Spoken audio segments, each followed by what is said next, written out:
அவர் இறங்கிடும் நேரமே, எலியாவின் தேவனே அவர் இறங்கிடும் நேரமே, அசைவாடும் அனலாக்கும் எங்கள் அக்கினி ஜுவாலையே, அசைவாடும் அனலாக்கும் எங்கள் அக்கினி ஜுவாலையே, எலியாவின் தேவனே அவர் இறங்கிடும் நேரமே.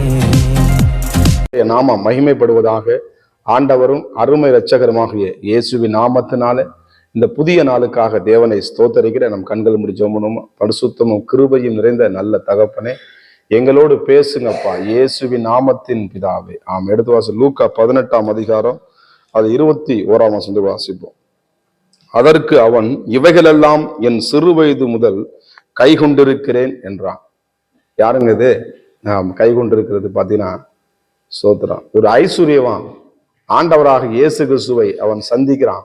சந்திச்சு கொள்றான், நான் நித்திய ஜீவனை பெற்றுக்கொள்வதற்கு என்ன செய்யணும் எசப்பான்னு கேட்கும் பொழுது, அப்போ ஆண்டவர் சொல்றாரு, இப்படி இந்த நியாயப்பிரமாணம் கை கொள்ளணும், உன் தாய் தகப்பனை மதிக்கணும், எல்லா காரியங்களையும் செய்யணும், அதை நியாயப்பிரமாணம் போட்டதான் எழுதணும். அதெல்லாம் சொல்றான். என் சிறு வயது முதல் கொண்டே என்ன பண்றான், அவன் கை கொள்றான். அப்ப 10 கற்பனை கை கொள்றான், எல்லா கற்பனை கை கொள்றான். ஆனாலும் ஆண்டவர் என்ன பண்றாரு, அவர் எல்லாவற்றையும் அறிந்திருக்க தேவன் இல்லையா? ஆமா, நம்முடைய நினைவுகளை, நம்முடைய எண்ணங்களை, நம்முடைய சிந்தைகளை, நம்முடைய எதிர்காலத்தை ஆமா அவர் அறிந்திருக்கிற தேவன். இவன் என்ன பண்றான், கை கொண்டு இருக்கிறான். அப்ப என்ன பண்ண, சில காரியங்கள் நம்ம என்ன பண்ணும், ஆமா ஆண்டவர் சொன்ன வார்த்தை என்ன பண்ணும், நம்ம கை கொள்ளணும். நம்ம பூர்ணமா இல்லை, ஆனா ஆண்டவர் இவன் என்ன சொல்றான், நான் எல்லாத்தையும் நான் கை கொண்டு இருக்கிறேன்னு சொல்றான். கை கொண்டு இருந்தாலும் ஆண்டவர் சொல்றாரு, எப்பா நீ சில குறை மட்டும் இருக்கு, அதை மட்டும் என்ன பண்ண விட்டுருப்பா, அவனுக்கு நித்திய ஜீவன் கிடைப்பாங்க. தரித்திரவனுக்கு ஏழைக்கு என்ன பண்ணு, ஆமா நீ கொடு அப்படின்னு சொல்லும் பொழுது அதனால அதை விட முடியல. அவன் யாருங்க, ஏழை கிடையாது, பெரிய பணக்காரன், பெரிய பணக்காரன். அப்ப ஆண்டவர் சில காரியங்களை அவர் என்ன பண்றாரு, அது விடுப்பான்னு சொல்லும் பொழுது விட்டோம்னா, ஏன்னா அது விட்டா அவனுக்கு நித்திய ஜீவன் காத்திருக்கு. அப்ப இந்த பூமியில தான் இருக்க, அந்த பூமியோட உலகத்தினுடைய ஆசீர்வாதத்தை இருக்க பாக்குறான். தேவன் கொடுக்கிற சமாதானத்தை, தேவன் கொடுக்கிற அந்த சந்தோஷத்தை இன்னைக்கு யாரும் என்ன பண்றாமாங்க, ஆமா வேண்டாம் இருக்கிற வரைக்கும் சந்தோஷமா இருக்கும், என்ஜாய் பண்ணி வாழ்க்கை என்ன பண்ண முடிச்சுட்டு போகணும்னு சொல்லிட்டு இருக்காங்க. அது அல்ல வாழ்க்கை. ஆண்டவர் இயேசு நித்திய ஜீவனை தரும்படி தேவனாகிய கர்த்தர் என்ன பண்ணாரு, ஐஸ்வர்யவான் அப்படின்னு அழகாக பொழுது பாருங்க. 23 சொல்லுது பாருங்க, அவன் அதிக ஐஸ்வர்யம் உள்ளவன் அப்படின்னா, அதிகனா பெரிய பணக்காரன்னு சொல்ல முடியும்.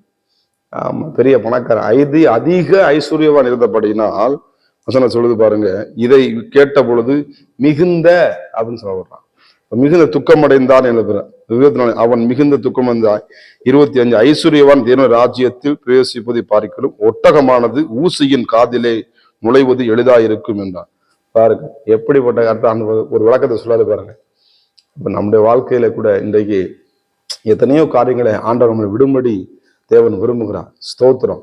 அதை நம்ம விட்டோம்னு வச்சுங்களேன், பெரிய ஒரு ஆசீர்வாதம் அவன் நமக்காக காத்திருக்குது. கர்த்தருக்கு மகிமை உண்டாவதாக. எனக்கு அருமையான தேவ பிள்ளைகளே, தேவன் சொன்னார்னா அதுல ஏதோ ஒரு அர்த்தம் இருக்கும்.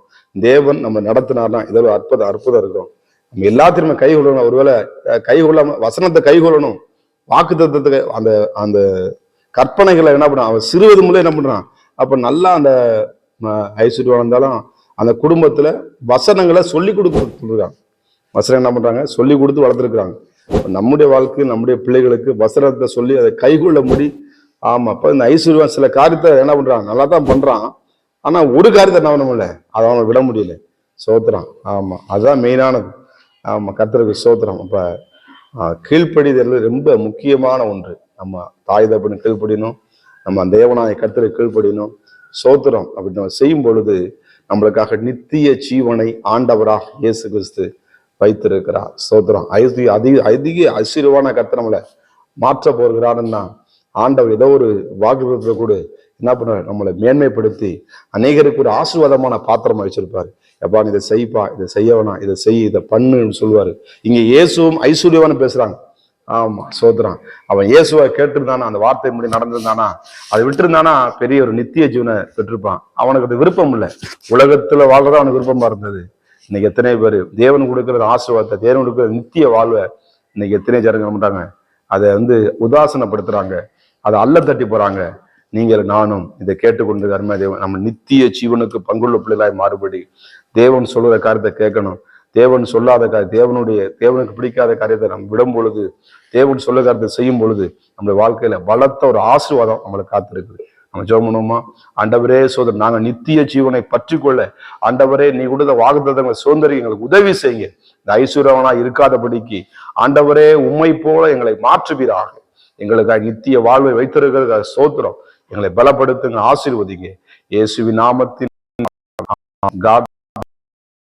நான் ஒருவன் மாத்திரம் நீந்திருக்க பாகாலின் படைகளை எதிர்த்திடுவேன். நான் ஜெபிக்க ஜெபிக்க அவர் தலையசைப்பா, ஜெபிக்க ஜெபிக்க அவர் தலையசைப்பா. நெருப்பாய் இறங்கிடுவா என் தெய்வம், நெருப்பாய் இறங்கிடுவா.